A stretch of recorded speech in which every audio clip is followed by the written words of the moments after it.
വീണ്ടും ലോക്സഭയിലേക്ക്. ലോക്സഭയിൽ 3 ബില്ലുകളും അവതരിപ്പിച്ചു കഴിഞ്ഞിരിക്കുന്നു. जो इतना प्रभाव छोड़ जाते हैं कि सदियों तक उनको याद किया जाता है और आज का दिन ऐसा ही पावन दिवस है। अध्यक्ष महोदय, अध्यक्ष जी, हमारे संविधान निर्माताओं ने संविधान के आर्टिकल 368/2 माननीय सदस्य प्लीज, माननीय सदस्य क्यों बोलते हैं? आपका बना हुआ था टेक्स्ट। माननीय सदस्य, मैं आग्रह करता हूं कि अगर आप इस तरीके से उठेंगे तो मैं नामजद तरीके से बोलना पड़ेगा मुझे। प्लीज बैठिए, प्लीज माननीय सदस्य बैठिए। माननीय मंत्री जी महत्वपूर्ण संविधान संशोधन बोल रहे हैं, चलिए बैठिए। विशाल दा पाटिल, विशाल दा पाटिल, क्या तरीका, कई बार समझा दिया आपको। अगर आप व्यवस्था का पालन नहीं करेंगे तो आपको बोलने का मौका नहीं दिया जाएगा। माननीय अर्जुन मेघवाल जी। अध्यक्ष महोदय, जैसे आपने पहले कहा, मैंने शुरू कर दिया था, लेकिन जो आइटम आपने 10 नंबर रूल 66 में रिलैक्सेशन दिया, इसलिए मैं आपसे ये भी अनुरोध करता हूं कि जो अपना आइटम 11, 12 और 13 इन सब पे विचार करने के लिए एक साथ आप विचार करने की अनुमति हमें प्रदान करें। अध्यक्ष महोदय, मैं ये कह रहा था कि हमारे संविधान निर्माताओं ने संविधान के आर्टिकल 368/2 के माध्यम से संविधान को ये शक्ति प्रदान की है, जिसके माध्यम से हम आवश्यकता अनुसार संशोधन कर लोक हित के निर्णय लागू कर सकते हैं। ये संसद को ही शक्ति दी है संविधान ने आर्टिकल 368 के तहत। इस पवित्र उद्देश्य से नारी शक्ति वंदन अधिनियम को लागू करने के लिए ये तीनों बिल आज इस महान सदन के समक्ष प्रस्तुत हुए हैं। महिलाओं को उचित प्रतिनिधित्व मिले, इसके लिए संविधान सभा में बहस हुई। श्रीमती हंसा मेहता, श्रीमती रेणुका रे, श्रीमती पूर्णिमा बनर्जी, श्रीमती अम्मू स्वामीनाथन जैसी महिला सदस्यों ने महिला प्रतिनिधित्व के मुद्दे पर संविधान सभा के समक्ष भी उठाया था। इसका मतलब मुद्दा 1949 से भी चल रहा है। अध्यक्ष महोदय, हमारे संविधान की प्रस्तावना में एक जस्टिस शब्द का उल्लेख हुआ है। जस्टिस की अपन बात को जोर देकर के भी संविधान सभा के निर्माताओं ने कहा है।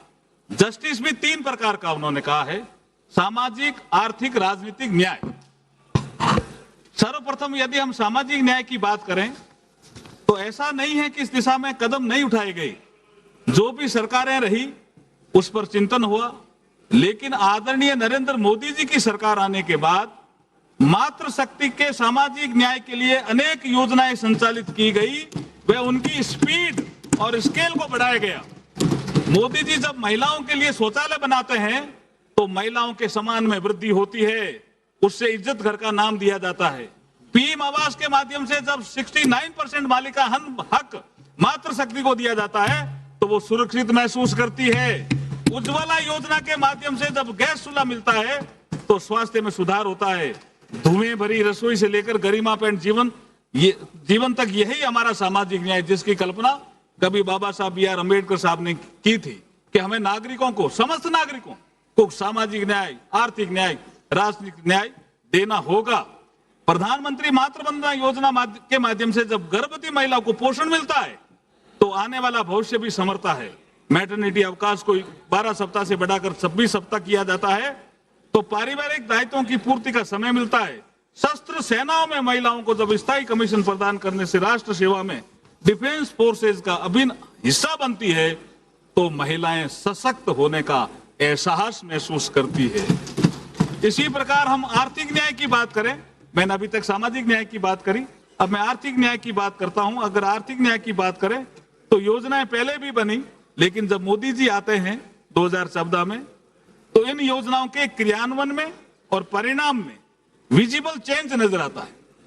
महिलाओं के लिए जनधन खाते, प्रधानमंत्री मुद्रा योजना, सुकन्या समृद्धि योजना, लखपति दीदी, मुद्रा योजना में तो 60% से ज्यादा महिलाएं आर्थिक रूप से सशक्त और समर्थ बन रही है।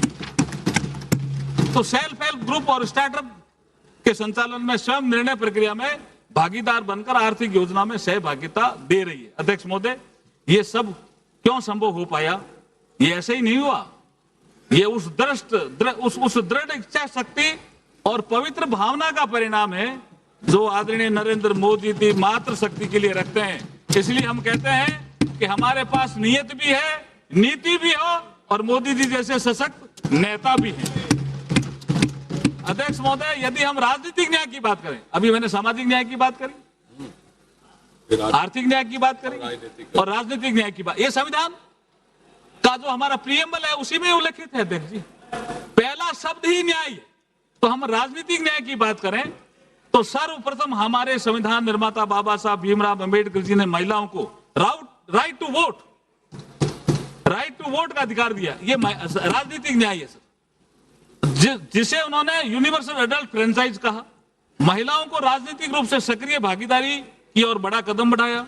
यूनिवर्सल एडल्ट फ्रेंचाइज को लेकर ऑल इंडिया वुमेन्स कॉन्फ्रेंस जो 1927 में, ये 100 साल का संघर्ष है सर, 1927 में पुणे में आयोजित हुई थी।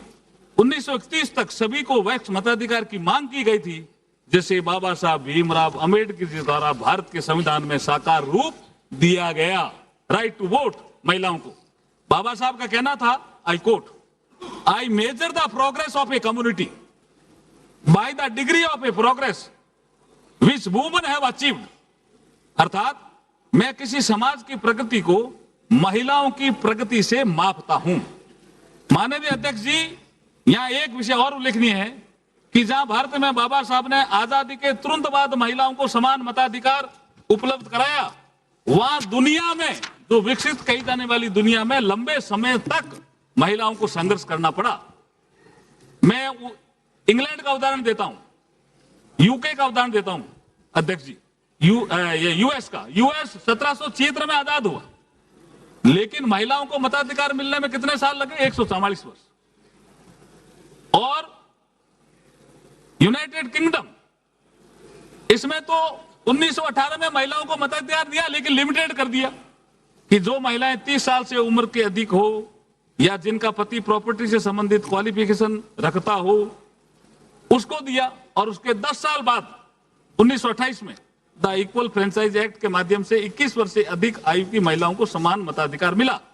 राइट टू रिप्रेजेंटेशन बाबा साहब का मूल वाक्य हुआ करता था। आज हमारे यशस्वी, तपस्वी, कर्मयोगी प्रधानमंत्री श्री नरेंद्र मोदी जी इसी दिशा में सोच रहे हैं। इसी कारण मातृशक्ति को नीति निर्माण में भागीदार बनाने के लिए महत्वपूर्ण बिल पेश हुए हैं। ये बिल महिलाओं के समान भागीदारी के पॉलिटिकल जस्टिस को पूरा करेगा। सर, आर्थिक न्याय, सामाजिक न्याय, राजनीतिक न्याय की बात प्रस्तावना में तो खूब कही गई है, लेकिन लोगों ने उसको लागू करने का प्रयास नहीं किया। अगर लागू करने का प्रयास किया तो आदरणीय नरेंद्र मोदी जी ने करने का प्रयास किया। अध्यक्ष महोदय, अब मैं आपकी अनुमति से बिल के प्रावधानों के विषय में सदन को थोड़ा अवगत कराना चाहता हूं। जब आजादी के 75 वर्ष के बाद अमृतकाल के युग में प्रधानमंत्री श्री नरेंद्र मोदी जी ने नए संसद भवन में पहले बिल के रूप में 18 से 21 सितंबर 2023 को विशेष सत्र के माध्यम से नारी शक्ति वंदन अधिनियम पारित करवाकर लोकसभा व विधानसभा में महिलाओं के 33% प्रतिनिधित्व को सुनिश्चित करके लोकतंत्र को पुष्पित व पल्लवित करने का अभिनव कार्य किया है। आज उसी श्रृंखला में हम ये अमेंडमेंट बिल लेकर के आए हैं।